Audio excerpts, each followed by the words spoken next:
Mado lañ ciy àndal. Exactement, Pape Cheikh, comme ni nga ko waxee rek ci ndorteel bi waxoon naa leen ko. Aujourd'hui on va parler de comment dirais-je, on va parler de vernis permanent. Donc vernis permanent boo leen ko déggee, c'est un vernis en ce moment qui est vraiment magique, qui a apparu récemment, hein, vraiment léegi gars yi nag dañ ko bëgg. Donc la plupart c'est un vernis boo xamante ne ça dure 1 à 2 semaines. da nga koy appliquer, ça ne bouge pas, c'est comme métal wala yéen a xam.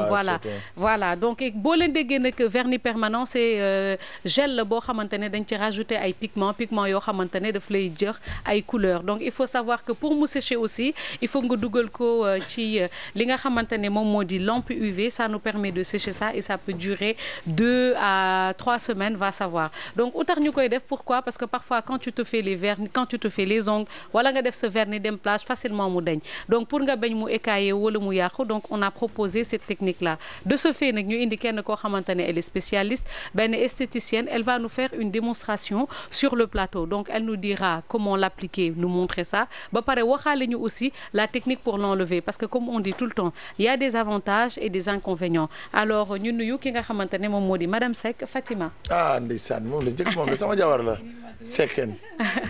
Monsieur Seck. waaw comme chéri ex gi. Mado, man tam maa ngi leen di fay. Pape Cheikh ak sunu monsieur Seck. waaw monsieur Seck sa jëkkër. waaw monsieur Seck surtout comme ça, parce que de toute façon moom moo may occasion may mën a toogee fii. Effectivement, parce que dama koy remercier ay de passage. parce que jàppale na ma si quand même si liggéey bi. parce que lii lépp su amee tey peut-être c'est lui. mais ma leen di nuyu yéen ñëpp. ñu ngi lay fay.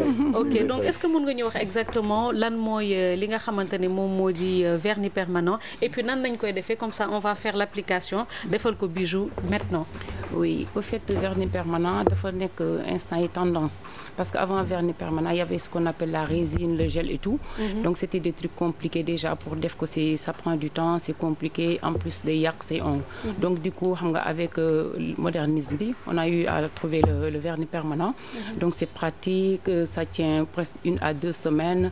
En plus c'est plutôt fait aussi pour les femmes au foyer, parce que c'est un truc quand même booy def sa ménage, booy raxas et tout, ça reste quand même. mooy vernis boo xamante ni boo ko defee sa loxo du écaillé wu te ça tient plus de 2 semaines.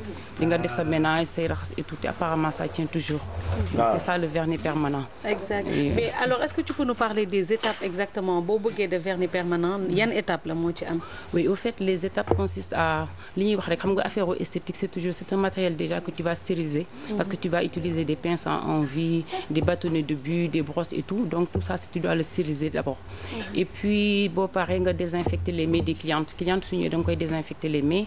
et yow miy toog at moom sax tu te désinfectes d'abord les mains aussi. Soo paree tu prends ce qu'on appelle un bloc blanc pour poncer la plante de l'ongle. Soo paree après tu utilises de l'huile cuticule. Après avec un bloc 4 faces, et puis tu dégraisses. Et première étape nag il faut mettre une base de protection. Une base de protection. Base de protection bi lan mooy njëriñam? waaw parce que au fait c'est des produits quand même, xam nga boo gisee sax nit ñi léegi dem ci vernis permanent bi, comme li ma wax avant c'était la résine et tout. Mais résine bi comme dañuy wax en général c'est un truc peut-être un peu cancéreux. Donc on a dû à trouver le vernis permanent. C'est moins nocif à l'état de santé de la personne. Donc du coup loolu moo tax ñuy def base de protection déjà. Pour protéger le vernis de l'ongle. Oui, c'est ça.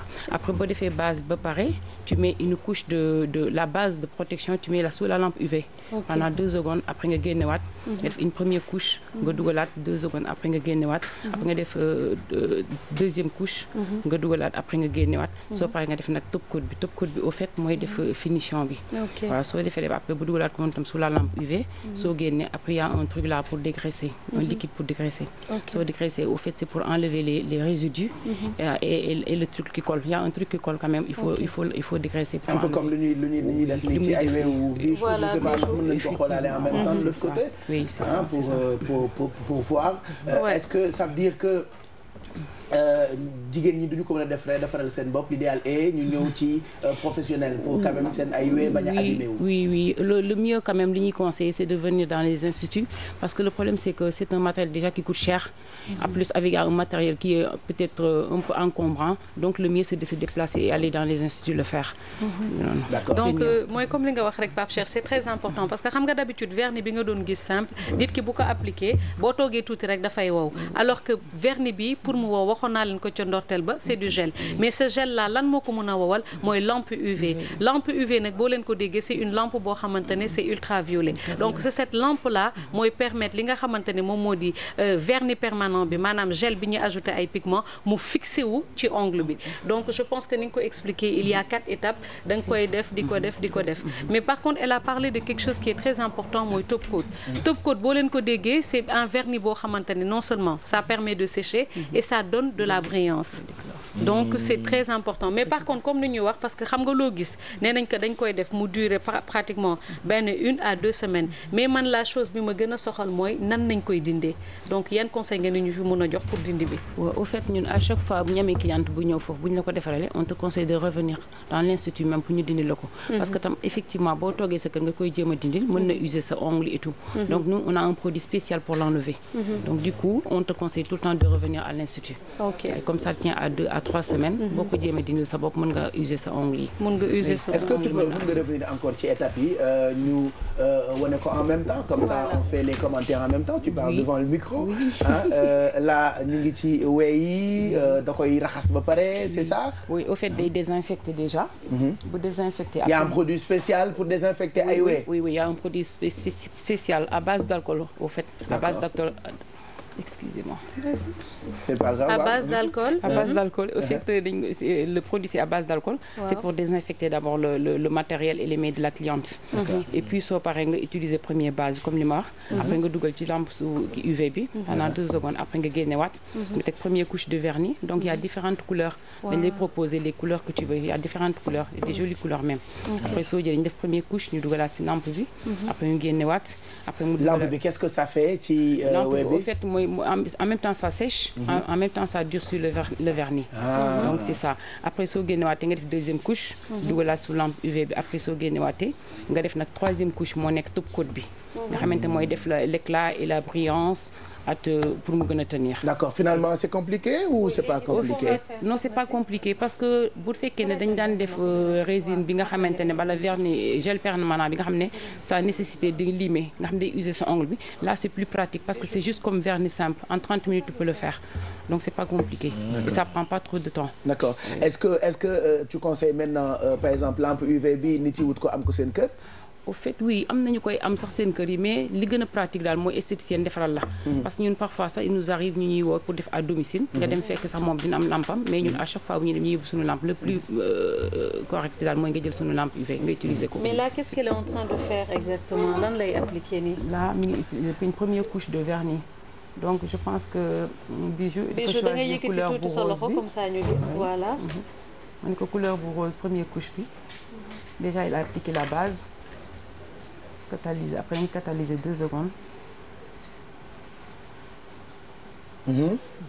oui après première couche su catalyser mu génne mu defaat beneen deuxième couche. mais lii mu ngi émail lay def wala. waaw émail la non au fait c'est du gel permanent. au fait xam nga autant dañu doon am gel bi nga xamante ne c'est à 100% gel transparent. mais pour faciliter au lieu que ngay teg di xoos di limer waat di catalyser on a je sais pas. def benn gel boo xamante ne oui c'est du gel mais en couleur. waaw dañ ci ajouter ay pigments. fii dire lii émail la lii vernis la. waaw il faut qu'on explique rapidement la différence xam nga vernis dafa amoon. vernis mooy vernis boo xamante ne dafa am couleur Pape Cheikh moom ngay jël nga appliquer ko boo ko appliquer aussitôt mun na wow et parfois tu n'as même pas besoin de dugal l'ampoule. léegi technique bi bees moom nañu wax vernis permanent. permanent boo ko déggee maanaam lenn loo xamante ne day am diir day yàgg mun na def 1 semaine ba 2 semaines. léegi nag vernis boobu dafa wuteeg yeneen vernis parce que vernis boobu forme gel acrylique la gel boobu nag dañ ci def ay pigments pigment nag boo leen ko déggee mooy benn produit boo xamante ne dafay def couleur le pigment on peut le retrouver sur les fards moo tax ñuy am ay couleuru make-up yoo xamante ne maquillage bu rafet le pigment on peut le retrouver ci ay rouge à lèvres moom moo lay jox couleur yi ngay am donc pigment boobu tamit maanaam couleur bi nga bëgg moom nañu jël introduire ko ci biir gel bi mu jox la nag couleur yi nga xamante ne mooy am y a du rouge y a du vert y a du rose léegi nag différence bi am nag bu fekkee vernis simple la ça sèche à l'air libre mais bu fekkee ni c'est un vernis boo xamante ne c'est un vernis permanent normalement ça doit sécher sous la lampe UV. Oui. Ah oui. D'accord, d'accord. Donc fini affaire de émail ba pare daan ëpp. Oui. te pendant 2 semaines du écailler du def dara alors que le vernis simple da nga koy def doo defee ménagement la dara ça a tendance à s'écailler et tout. Super. Donc il faut ngeen dem ci institut parce que am na solo. Bon ben tu restes avec nous un tout petit peu. Juste le temps de permettre à Bijou rof loxoom ci lampe UV bi émaillam non nu mu tudd gel lañ koy tuddee non vernis permanent bi wow et puis on verra ce que ça va donner tout